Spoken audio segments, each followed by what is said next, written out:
नमस्कार। आज का चर्चा का विषय क्या है कि ऑफिस में वास्तु टिप्स क्या फॉलो करें जब कभी भी हम ऑफिस में काम करते हैं एज एन एम्प्लॉय और एज एन एम्प्लॉयर। तो अक्सर एम्प्लॉयज को ये समस्या रहती है, जब वो काम करते हैं तो काम करने में मन नहीं लगता है। तो मैंने कोशिश की कि छोटी छोटी टिप्स बताऊं जो मैंने हमेशा अक्सर अपने क्लाइंट्स को दी है, तो उनको बहुत बेनिफिट मिला है। तो मैंने कहा, सोचा कि आज आप लोगों के साथ भी ये छोटी छोटी टिप्स शेयर करूं, ताकि आप लोग भी इसको यदि अपने ऑफिस में अपनाएंगे तो मुझे पूर्ण विश्वास है जैसे बाकी लोगों को भी आराम मिला तो आप लोगों को भी निश्चित इससे लाभ होगा। तो आइए समझने का प्रयास करते हैं सबसे पहले कि पहली टिप क्या है। देखिए, जब कभी भी सीनियर्स के जो केबिन्स हैं उनको वेस्ट या south direction from the centre of the office बनाना चाहिए, यानी कि दक्षिण दिशा या पश्चिम दिशा। और किस तरह से अलाइन करना चाहिए कि बैठते समय वो ईस्ट, अगर वो वेस्ट है तो ईस्ट में बैठ जाए या नॉर्थ की तरफ देखें, और अगर साउथ है तो जो भी अलाइनमेंट बैठे या तो ईस्ट की तरफ देख पाए या नॉर्थ की तरफ, जैसे भी हो, लेकिन बैठते समय वो ईस्ट या नॉर्थ की तरफ देखें। प्लस क्या होगा उससे, जब कभी भी हम वेस्ट में बैठ के सामने वाले व्यक्ति को से बात करते हैं या साउथ में बैठ के नॉर्थ की तरफ फेसिंग करके सामने वाले व्यक्ति से बात करते हैं, तो सामने वाला व्यक्ति हमारी बात को ध्यान से सुनता है। सुनने के कारण क्या होता है, मेरे को रिजल्ट्स अपनी लाइफ में प्रॉपर अचीव होते हैं, क्योंकि वो मेरे इंस्ट्रक्शंस को प्रॉपरली फॉलो करता है। तो सीनियर्स के लिए बहुत आदर्श डायरेक्शंस बैठने की कौन सी हैं, साउथ या वेस्ट। अब सपोज आप एक जूनियर एम्प्लॉई है, तो क्या करना है आपको, आप इतना अलाइनमेंट कम से कम कर लीजिए कि आप बैठते समय नॉर्थ या ईस्ट में फेस कर लें। और अगर नहीं कर पा रहे हैं तो अपने नॉर्दर्न साइड पे या ईस्टर्न साइड पे ओम, स्वास्तिक या कोई भी एक सेक्रेड सिंबल लगा लेंगे, तो उससे भी आपका ये काम हो जाएगा। लेकिन सबसे पहला प्रयास क्या करना है, नॉर्थ या ईस्ट की तरफ फेस कर लें। आगे चलते हैं। तो आगे क्या है, जब देखिए टेबल हमें मिलता है तो हम अपने घर को बहुत साफ सुथरा रखते हैं, लेकिन अगर हम अपने ऑफिस जाते हैं तो क्या होता है, टेबल में कहीं सामान कहीं रखा है, हम प्रॉपरली गए, अपने केबिन्स मिले होते हैं लोगों को या डेस्क मिले होते हैं, तो हम उसको प्रॉपरली साफ नहीं करते हैं।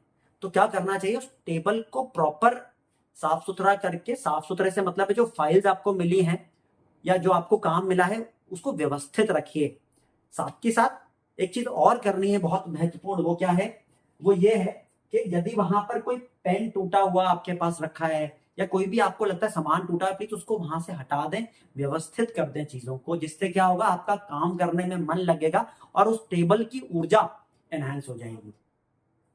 अगला टिप क्या है, टेबल के ऊपर व्हाइट क्वार्ट्ज की एक बॉल या सिंपल रॉ व्हाइट क्वार्ट्ज, ये देखिए ये देसी कपूर है, कैम्फर जिसको बोलते हैं, देसी कपूर, एक बाउल के अंदर या आपका जो केबिन, जो आपकी जो साइड में आपके पास ड्रॉर हो, तो आप छोटा सा क्रिस्टल तो टेबल पे रख सकते हैं और ये ड्रॉर के अंदर आप ये कैम्फर रख सकते हो।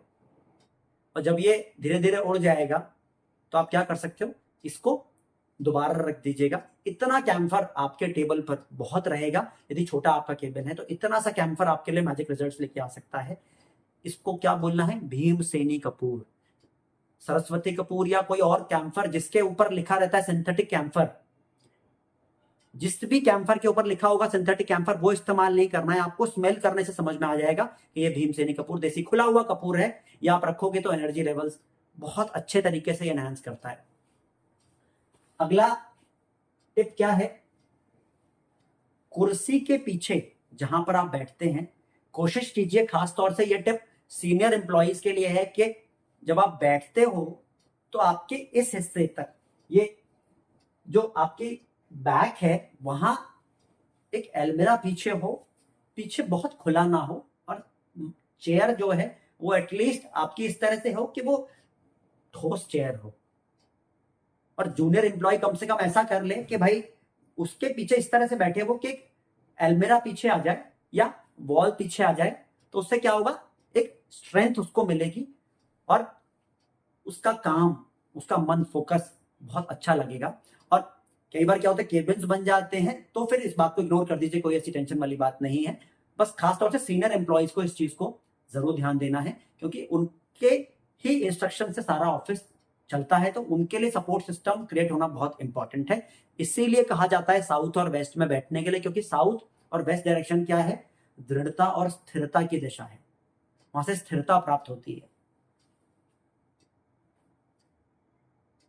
तो मेरा विश्वास है आप इन छोटी छोटी टिप्स को अगर फॉलो करेंगे तो आप अपने जीवन में जरूर सकारात्मक उपाय उस ऑफिस के परिणाम उस ऑफिस के अंदर पाओगे, और आप ये महसूस करोगे कि आपका जो करियर ग्राफ है वो धीरे धीरे ऊपर जाना शुरू हो गया है और आपका काम करने में मन लगेगा। सबसे बड़ी चीज, आपका एनर्जी लेवल वहां पर एनहांस हो जाएगा और बहुत जल्दी जो काम करते हैं थकान हो जाती है, क्योंकि लैपटॉप्स के ऊपर काम करने में बहुत ज्यादा एनर्जी लॉस होता है। तो आप इन छोटे छोटे टिप्स को अपनाओगे तो मुझे पूर्ण विश्वास है कि आप एनर्जी लॉस बचेगा और आपकी एनर्जी शाम तक सेव रहेगी और आप प्रॉपर मन लगाकर और स्ट्रेंथ से काम कर पाओगे। कोई भी वास्तु संबंधित सवाल यदि आपके मन में हो तो मुझसे पूछ लीजिएगा, मेरा प्रयास रहेगा कि मैं आपको इस सवाल का जवाब दे पाऊं। और ऐसी ही अगले टिप के लिए फिर दोबारा मिलेंगे, तब तक अपना ध्यान रखें, stay blessed, stay happy, thank you very much.